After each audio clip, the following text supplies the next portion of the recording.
Welcome to the Vinnie Jones Show. As usual, for all you footy fans, we've got a packed hour. Some laughs and giggles along the way. Have a put us at this lot. Yeah, we're going well. You know, me personally, I've got 8 goals. I think it's 11 games, so I'm enjoying. We create chances, and I think we're a couple of players, 2 or 3 players away from being a real good side. Well, hopefully I'll get there. I mean, it's going to be quite tough. Of course you will. I don't know. I hope so, because it's going to be quite tough. So you take an area like behind our goal there, so say there's 3,000 seats, you could put 5,000 terrace in, standing in, and you cut your price by 40%. Peter Reid should have paid over the odds to keep Sunderland up last year, and he didn't. Well, he should have done, I agree with you. But that, you slagging off our chairman.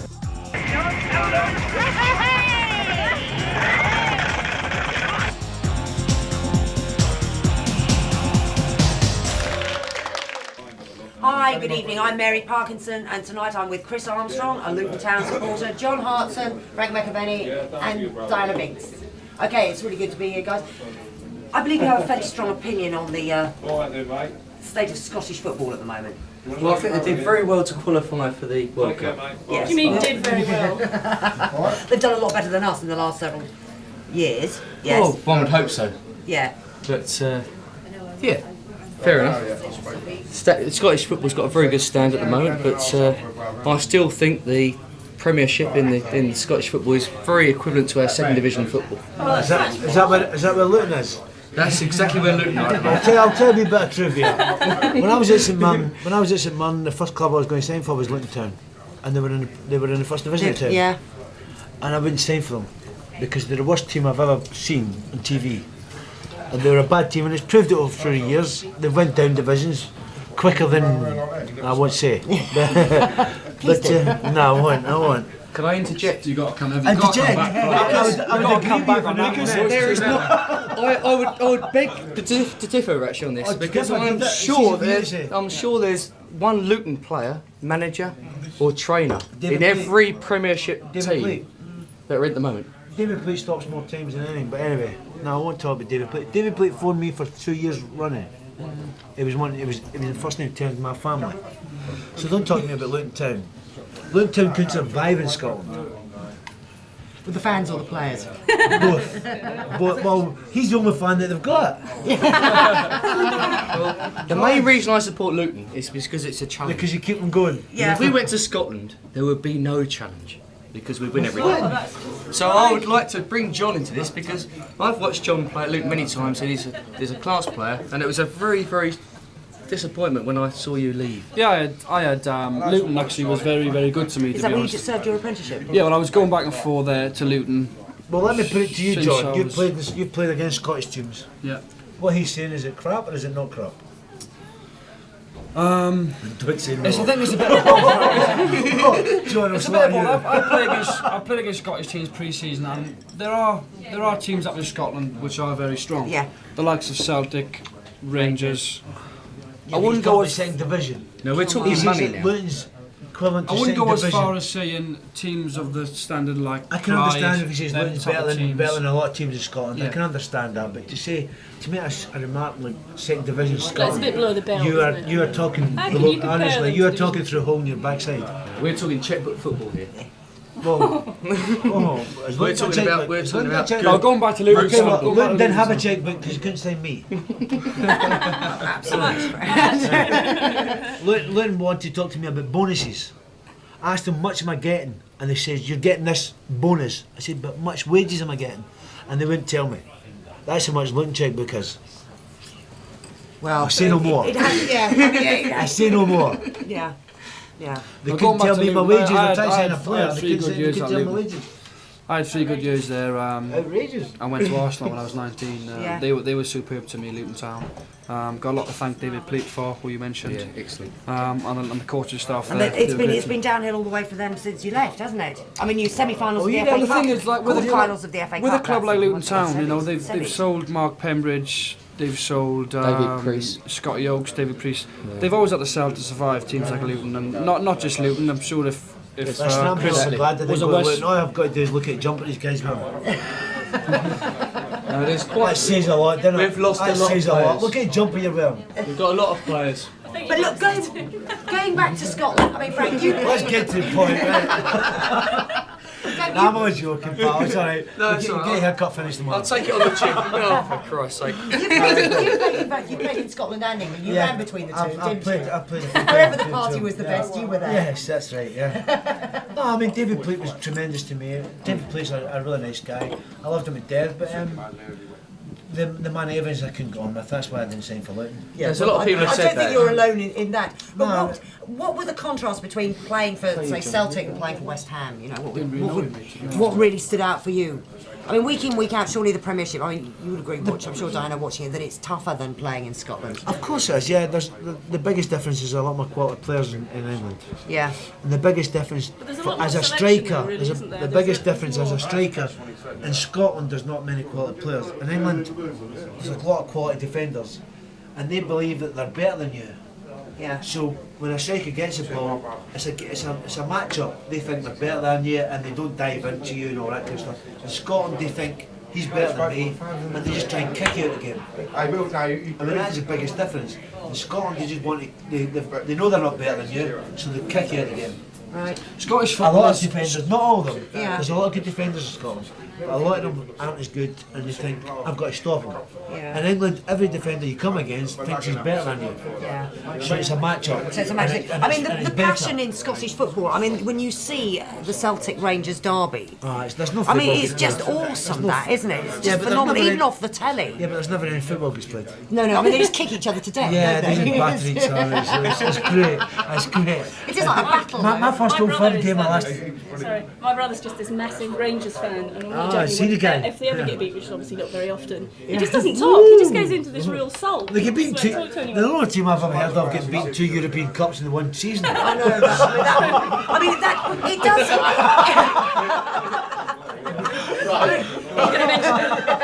Similar to Luton, really. Had to bring the similarities back. Okay, thanks very much. That's half time.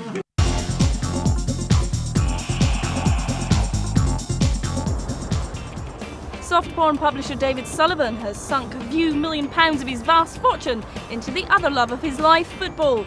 He's traded in his blue movies for a blue strip in the form of Birmingham City Football Club.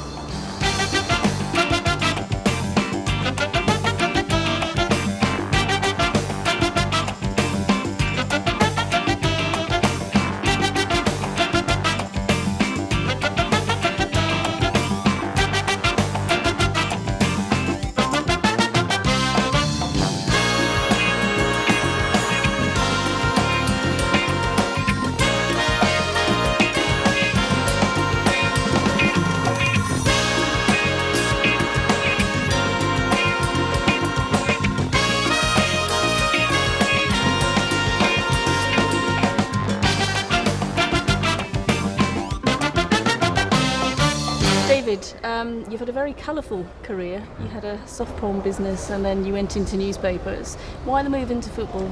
I've always loved football, really, and I was an avid football fan in all my youth.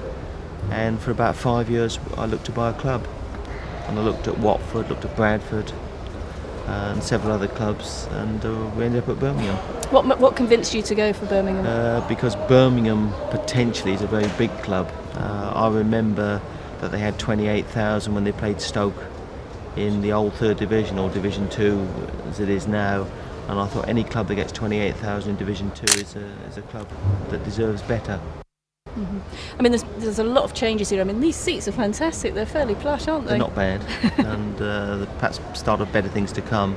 I think football will go up market, or sections will. I also support the move of Man United to bring back terracing. Mm-hmm. So I think you've got to cater for fans, anything from £50 a seat down to sort of, and bring back the £7 or £8 standing. Yeah. I mean, that's been a big criticism amongst fans, hasn't it? That they really can't afford to go. I think. Well, we do £5 games here, but then when we do that, the season ticket is mown. So it's very difficult to strike an equilibrium between what the season ticket holders want. I mean, today we'll have 15,500. I would have preferred to cut the price to £5 and had a full house. The trading standards won't let us do that. Do you ever see that the terraces coming back? Or not? Yeah, I do. I think very, very much. I think perhaps behind a goal, you see, you take an area like behind our goal. There's 3,000 seats, you could put 5,000 terrace in, standing in, and you cut your price by 40%, and you've got more supporters and the same income. So I think it's good for everybody. I think they very much will come back. And I mean, Hillsborough was caused by the fences. Without the fences, you wouldn't have had any trouble. So I think there's a very good chance standing will come back. Obviously, we need a change of the rules, but we're going to build a new stand over there in about 3 or 4 years' time. And I'd love to think perhaps the bottom tier would be standing. Do you see yourself in the Premiership perhaps next season? No, I think we're 3-1 shot, for promotion. I think realistically that's the correct odds. But if you're 3-1 every year, 1 year you'll do it. You just need one player to hit form, to play above himself, to find form he's not found before. You need a bit of luck in key games. It could happen, but we'll see. I think we're Time will 3-1. tell. No, but I'm realistic. I think we're 3-1. I mean, I wouldn't think anybody's a certainty to be in the Premiership. I mean, at this moment in time, Notts Forest and Middlesbrough look good things, but there's 38 games to go. We got 38 games to go. They got 35 and 36 games to go. It's an awful long way to go. Now, David, you've run newspapers for a long time. What do you prefer, being the owner of a football club or a I think newspaper football's side? a lot more fun. Football's a lot more fun. It's also very, very competitive, because if you look at Division 1, I've never seen a more competitive Division 1. There used to be a lot of soft games in our division. When we arrived, we had a very, very poor side. Yet we still got points, we still got wins, we got draws. With the side we had 5 years ago, I really couldn't see us getting much at the moment. With the Man City, QPR, Sheffield United, Middlesbrough, Notts Forest, and so on and so forth, it's a very, very tough division. I'd much prefer to see Southampton relegated. We'd fancy our chances more against them than Notts Forest or Sheffield United, or Middlesbrough or Sunderland, or go on and on and on. Win, lose or draw, we put the club on a sound financial footing. We're not overdrawn, we've got money in the bank, we've got the money to build a new stand, we're a publicly quoted company, we've got the best average gates for 5, 6, 10 seasons. Do you see yourself buying another club at all? Yeah. I've always said one day I'll probably end up at Cardiff, which is my hometown, or maybe in a London club, because there's less travelling. And so it's a combination of travelling and where your roots are. But until we get Birmingham into the Premier League, and really Birmingham have never finished higher than 6th in the old Division 1, until we achieve more than they've ever achieved in 125 years, I wouldn't want to move on, because I feel I've let the supporters down. But if we left the club in a strong financial position, we took them perhaps into Europe, maybe then, for me, I think my partners would probably stay on, but I'd probably welcome another challenge and go and do it for Cardiff, take them out of Division 3.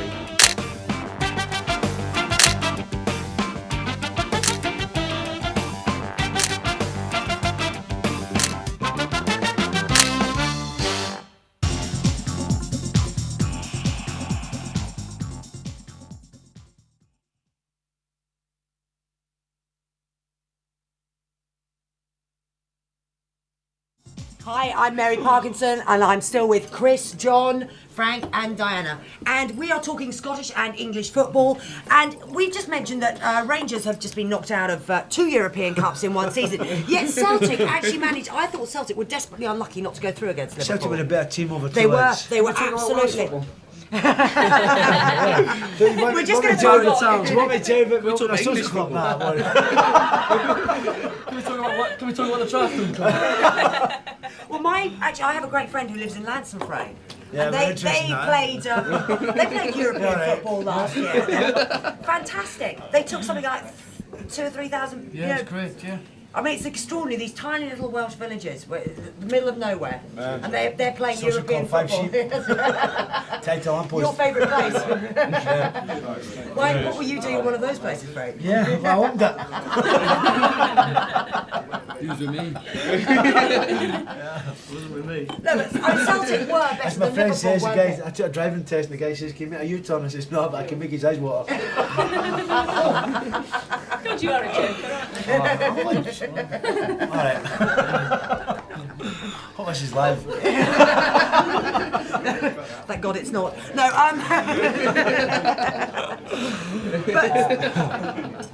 Celtic were better than Liverpool over the 2 legs, weren't they? Celtic are one of the exceptional clubs in Scotland. Yeah. They were a great club. When I watched the first leg at Parkhead, and I was sitting with all my friends, and in the first 15 minutes I said Celtic are going to beat 3-4-0. Because Celtic can't defend. They've never have been able to defend. Yeah. They've had good defenders like McCarthy and all that who are great, but they can't defend. And if they attack, Billy McNeil used to make a great statement and say, if somebody scores 4 against us, we'll score 5 against them. Yeah. They were a cavalier team. Yeah. And after 15 minutes they started playing that way, and they carried it on the whole game, and they were unlucky. McManaman scored in the 91st Wonder goal, minute. wasn't it? Wonder goal. Yeah. McManaman scored. You can't take away that. Was a great goal. You can't justify that. It was just something special, and that's what got them through. At Liverpool, I thought Celtic were a better team. Simon Donnelly's a good By player, far. isn't he? I mean, Well, Simon Donnelly got put under so much pressure years ago because someone says he looked like he was a new Kendall Bush.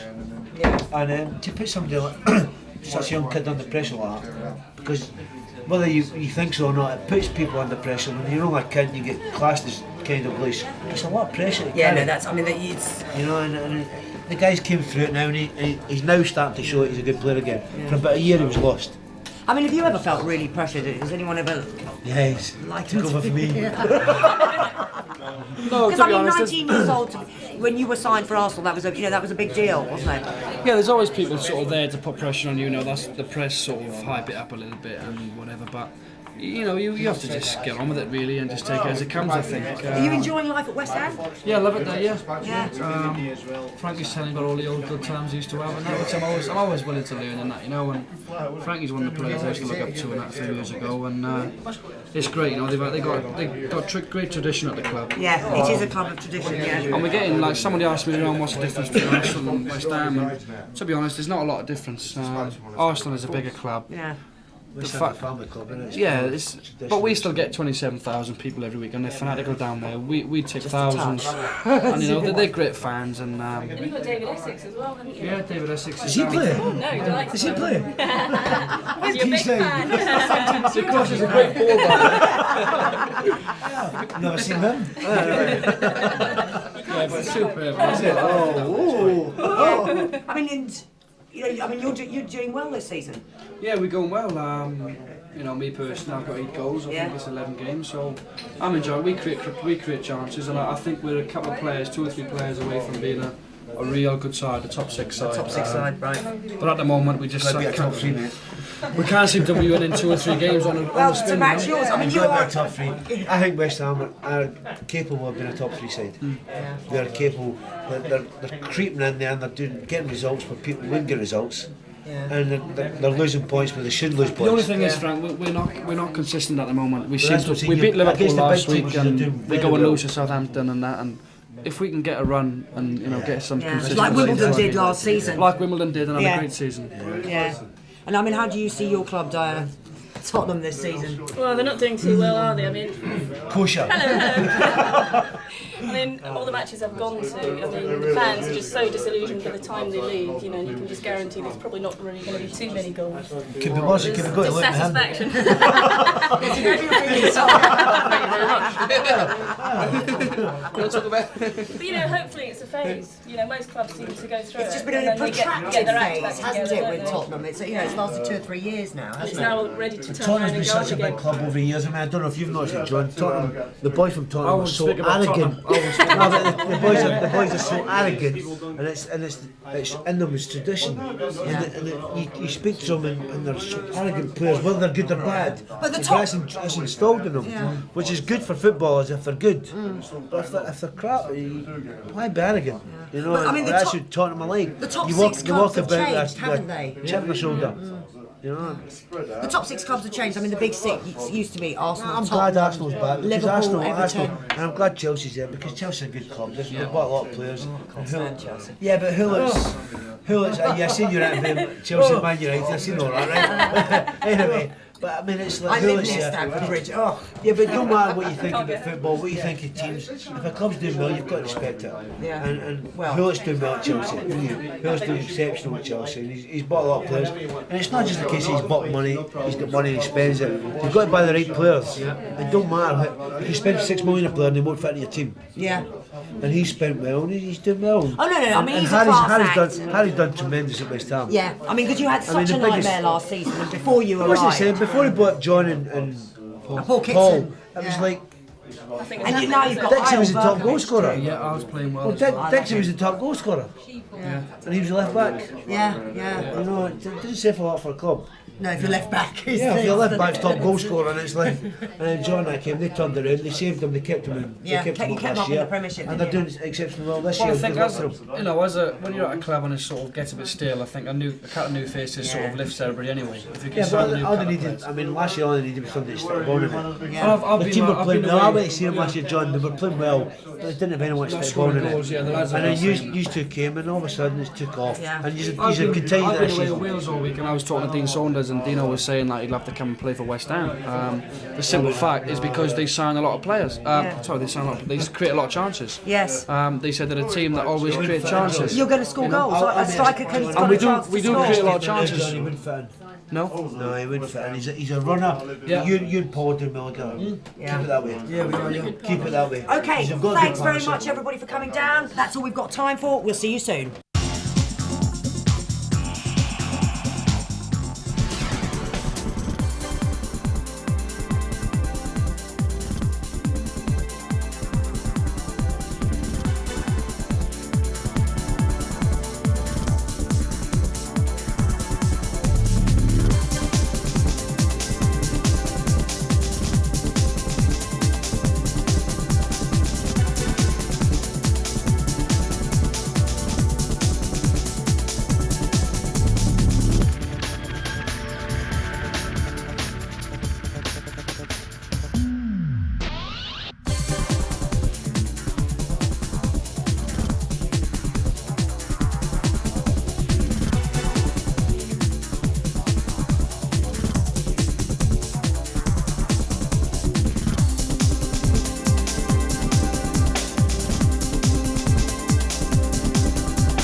Still to come, the fans from the North East argue the toss,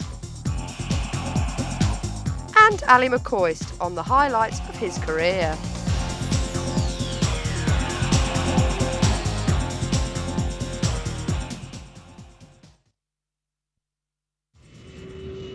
This week, we continue to follow the Liverpool 1966 fans as they touch down in Budapest.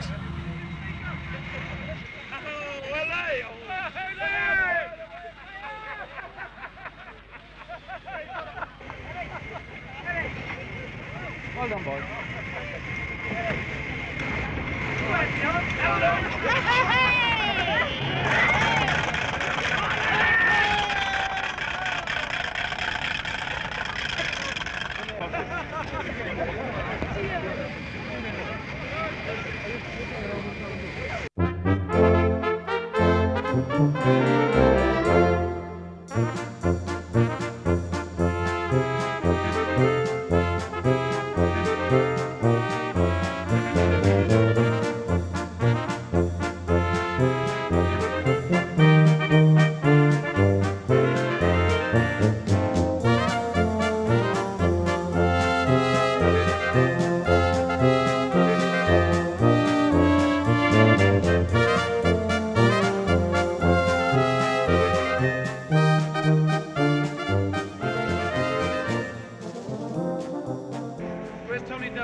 Take that.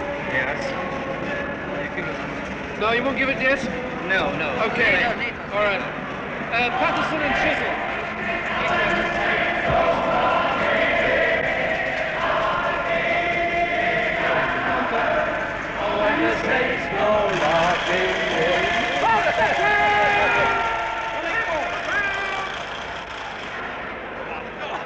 It's okay. Come on. It's okay. It's all right.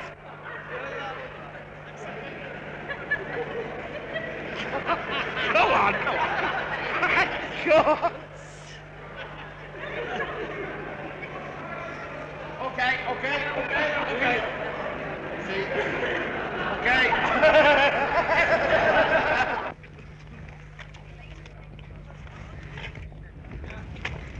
Pull on to your Carter. Sounds good, doesn't it? Pull on to your hat.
Parkinson and I'm still in the northeast, and today I'm with a mix of Sunderland, Middlesbrough and Newcastle fans. Sir John Hall's dream was to make Newcastle like a sports centre, wasn't it? I mean, it is his dream. He's resigned. Yeah, I mean, not a sporting empire, really. Rugby, basketball. Is that going to happen? Well, it might do, but as long as he doesn't spend my football season ticket money on rugby and basketball, I'm very happy. I'm a football fan. Is there room in this area for... I don't care. All Newcastle fans want is a football team that's going to win things and be successful as we are now. And when I bother about rugby, cricket and anything like that. I was just about to mention how successful. John Hall's done well. He's got rid of all the British lads. He brought in a load of foreigners. Same thing he's doing, starting to do with the ice hockey team. I mean, the team at the moment, you've got Steve Watson, Darren Peacock, Warren Borden, Alan Shearer. I mean, I would rather my chairman was Bob Murray, wouldn't I? Come on! Christ! I mean, the thing is, over the last 5 years, Newcastle have left Sunderland and Middlesbrough way behind in every level of football, and that's all that matters. You know, what's your response to that? Well, no, but they've won nothing and spent £60 million. You've won nothing. What have you got to show for it? Absolutely nothing. Same as you. Same as you. Same as you. Yeah, but we are in the Premiership. Pounds, and they've won nothing neither. Sunderland just getting started, haven't they? I mean, basically, the money's only been there the last year or so. Well, can I finish or not? Yes, you can. Right, I can finish. Right, Bob Murray made money available for Peter Reid, and he didn't spend it last season. You think it's funny? I think it's Hey, no, to be fair, you bought Lee Clark and Niall Quinn. You know what's funny? Sunderland's record signing, right, is a player that couldn't get Newcastle's first team. £2.5 million, that's Sunderland's record signing for Lee Clark. Who got called up for England? Peter Reid had money, right? It's Peter Reid's fault. It's not Bob Murray, and you're slagging off Bob Murray. Peter Reid's had money to spend on players, right? And he hasn't spent it. Sunderland's... Well, I don't understand, but at the end of last season, if they'd stayed up, right, which they almost did, but if they had stayed up, Peter Reid would have been a hero. Sunderland would have had a greater pulling power to bring in the players, right? And they'd have spent that money, and this season they've had a better year. As it is, he was unlucky. We went down, and now he's having to start again. But it doesn't mean that we're starting from scratch. We're still better than we were before Peter Reid came. The money's still there, and he's going to spend it on the players, and we're going to be good. It's self-delusion. If my Andy had balls, it should be me uncle.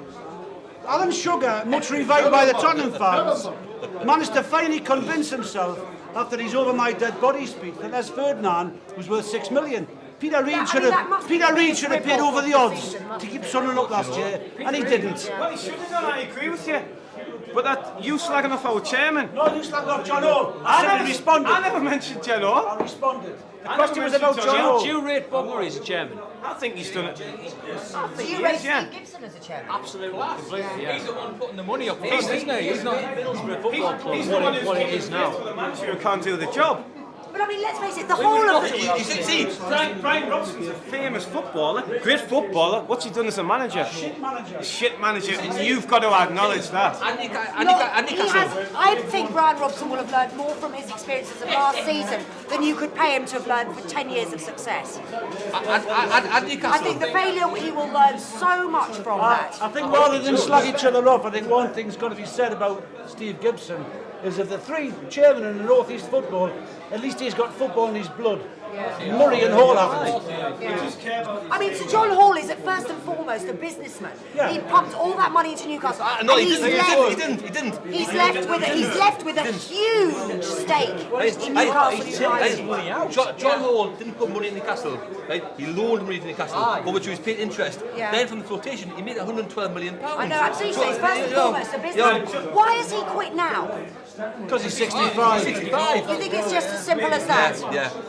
Before he gets and found out. How do you feel about the Keegan was pushed, he didn't jump?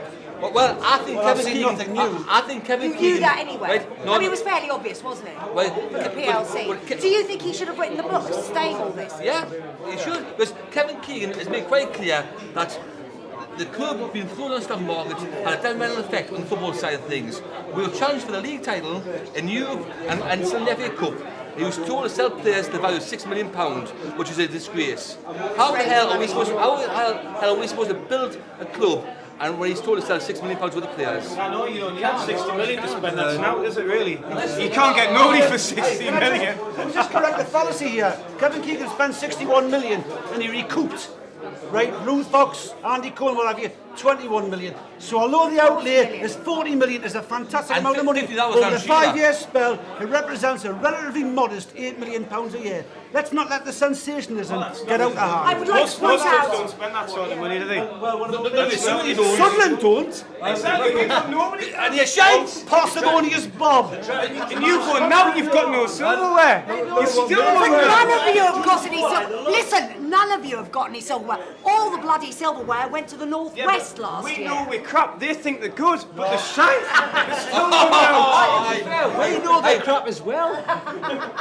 So they think they're great. The thing is, you look at what Middlesbrough have spent to what Newcastle have spent, where Newcastle are now to where Middlesbrough are. You're not blaming the manager and Brian Robson. They're in the same place as you. You know what I mean?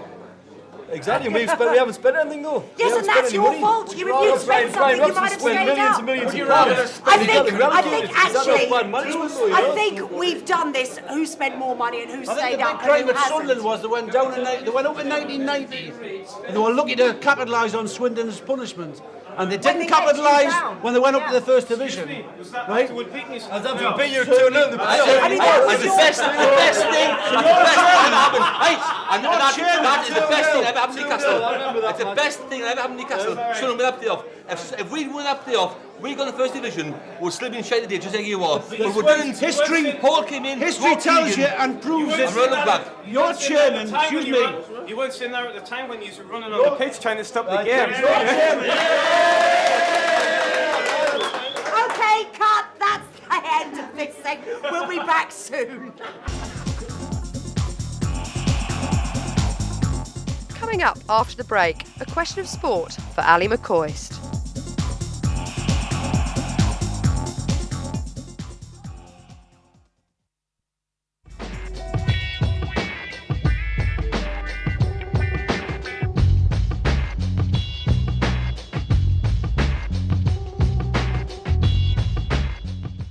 We're in Glasgow at Ibrox Stadium talking to TV personality and Scottish international footballer Ali McCoist.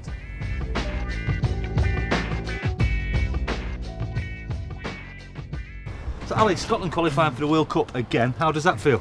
Oh, it's really out of this world, because I think that's the 6th out of the 7 attempts we've actually qualified for the finals. And of course, with it being in France, I think it's safe to say we'll take a fair support over us. I mean, we were over in Italy in 1990 and it was fantastic. Missed out in America, USA 94, but we've made up for it and we're looking forward to France in 98. It's a real bonus for us. So what number is this for Ali McCoist? Well, hopefully I'll get there. I mean, it's going to be quite tough. Of course you will. I don't know. I hope so, because it's going to be quite tough. I mean, Gallagher's on fire just now and Jury's playing out his skin. Darren Jackson will come back in, but I want to be involved. I've got to be involved. It'd be great. And it'd be my second one because I was over in Italy in 1990. So fingers crossed, but I mean, there's a lot of football to be played between now and then. If you don't go as a player, I take it you would go as part of the media, though, wouldn't you? I'd go as a fan, I think. No, you've got. And I'd go as a fan of a better time, because all my family, my mates went over to Italy in 1990 and they had an absolute ball. I think the football got in the way of the good time they were having, actually, to be honest with you.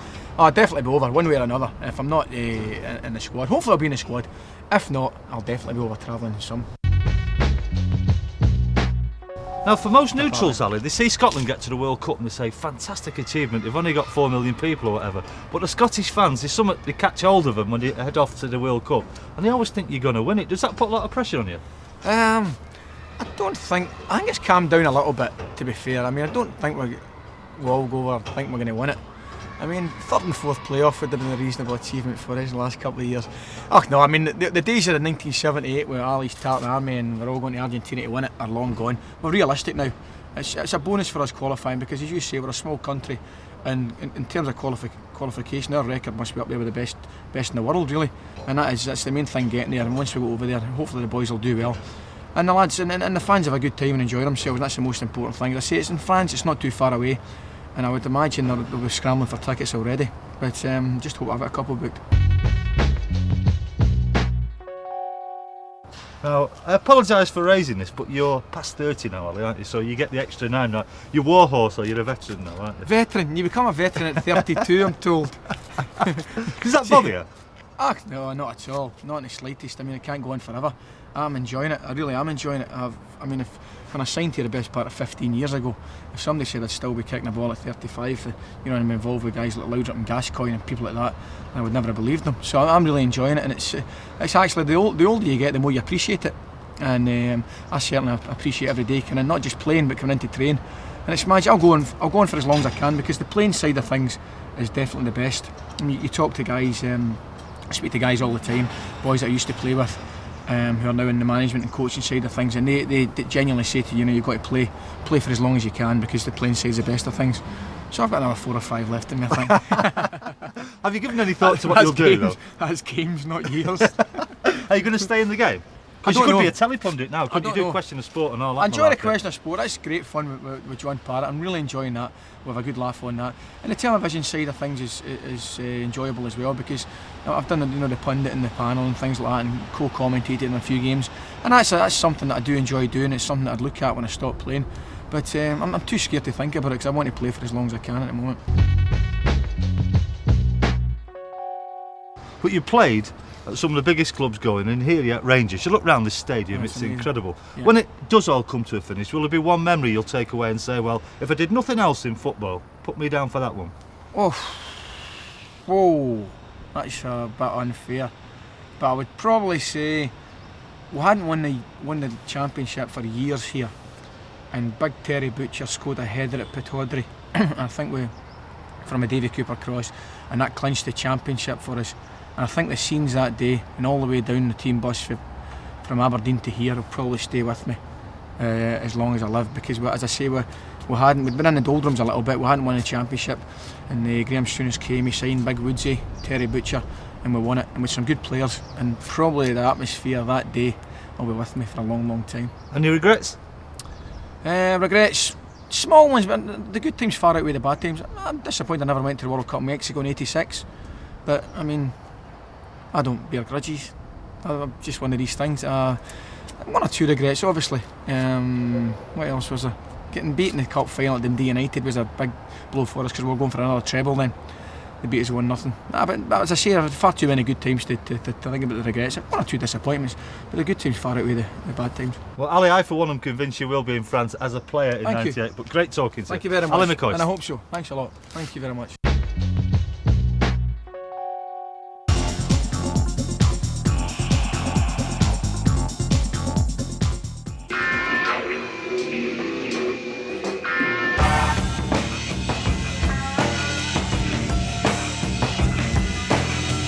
Hi, I'm Mary Parkinson. I'm still in the northeast with Middlesbrough, Sunderland and Newcastle fans.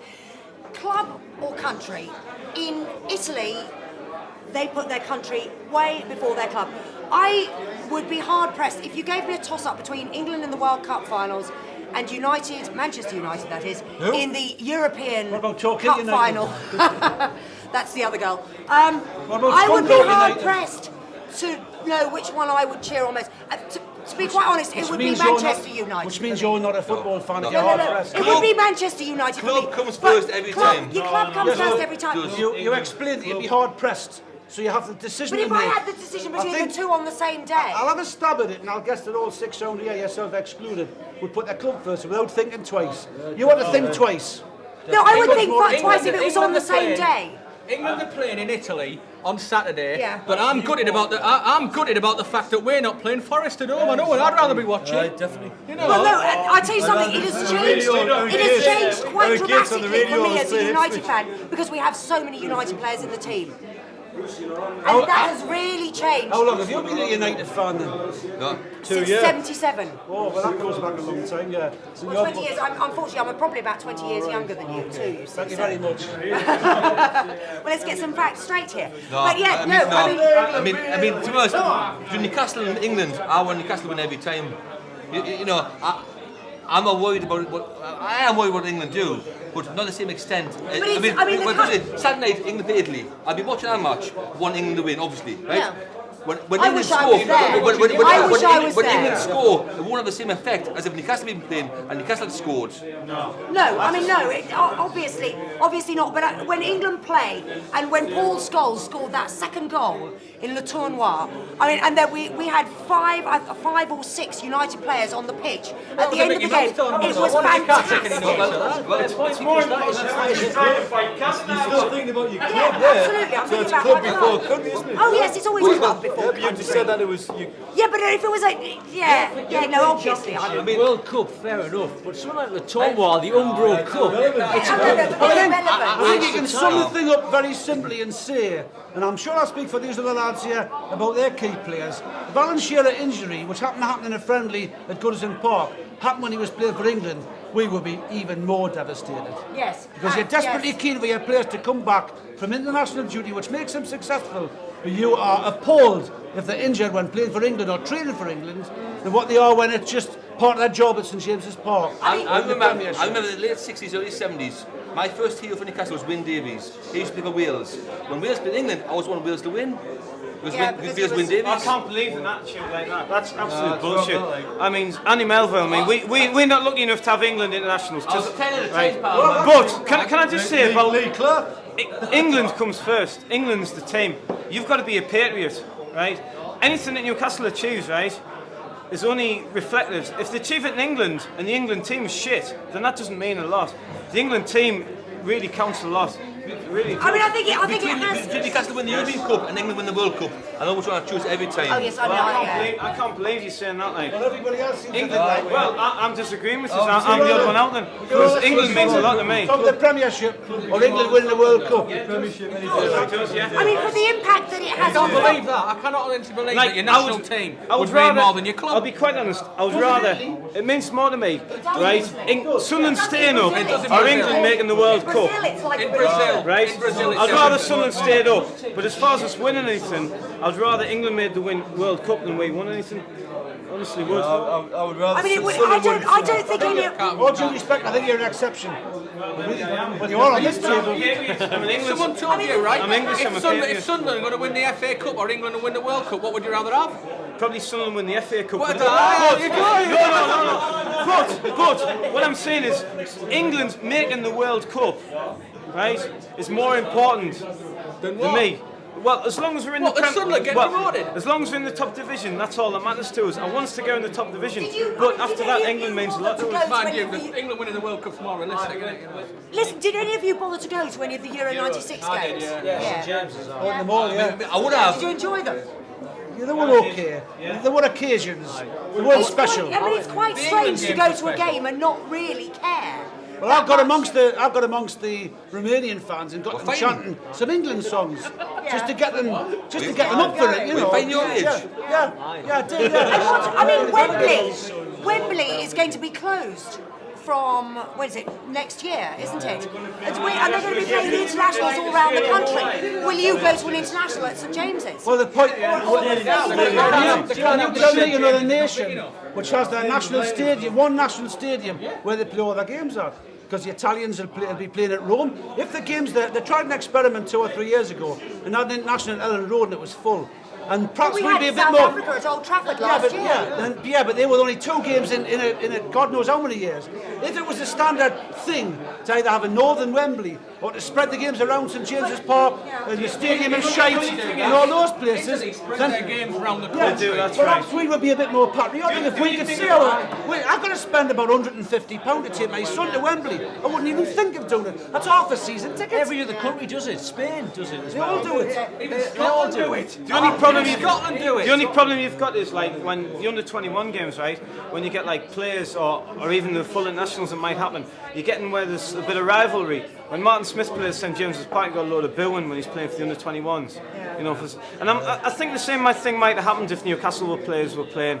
You know, wrongly, I would disagree with it, but it happens. Like, you know. I was at Old Trafford when, I mean, you know, Ian Wright was playing, and we just had the Schmeichel incident and everything. I mean, Ian Wright is not the most. With him, though, have you? Yes, I mean, we have. Yeah, but if you're Man United, but if you had a Man City player playing, he's going to get grief, isn't he? No, and at City, when United went for a friendly before the Italy game, the City fans clapped all the United players off the pitch. I mean, it's true. It's absolutely true. It's the most extraordinary thing I've ever Actually, seen. if you get my drift, Manchester City is the biggest supporter club in the country, isn't it?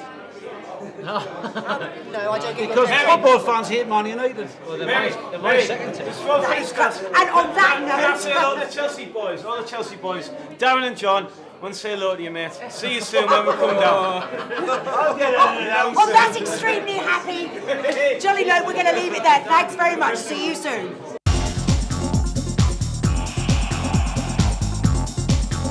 Well, that's it for tonight. Join me and the team next week for another good crack.